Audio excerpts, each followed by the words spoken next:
I el ple extraordinari de l'Ajuntament de Tortosa del passat divendres va servir per desestimar els recursos de reposició presentats per 3 grups de l'oposició en relació a la resolució dels contractes amb l'empresa Aquator. Aquesta anul·lació fa referència als projectes de construcció de les piscines d'un aparcament subterrani a la plaça Joaquim Bau, un altre al barri del Rastre i la gestió de la zona blava. L'oposició entén que l'empresa adjudicatària hauria d'assumir responsabilitats econòmiques per l'incompliment dels contractes.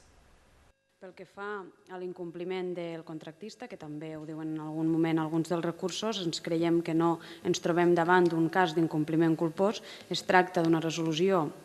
que entenem que està ben efectuada pel que fa al mutu acord i fonamentada per les dues bandes. Continuem pensant que la resolució del contracte de les piscines no s'ha fet conforme llei i simplement continuem volent que l'Ajuntament faci el que faria amb qualsevol ciutadà, no afavorir unes grans empreses constructores sota l'argument de la temor i, per tant, no retardar les construccions de les piscines. Última crida a Convergència i Unió, grup municipal, perquè reconsidere el rebuig als recursos de reposició interposats, incaute la garantia per a fer front al perjudici causat als veïns de Tortosa i busca una solució que encara hi som a temps.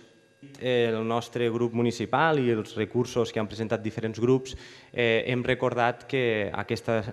excusa, per a que la gent ens pugui entendre, no és acceptable perquè el contracte es va firmar l'any 2011, quan ja feia 4 anys que la crisi econòmica havia arribat al nostre país, malauradament.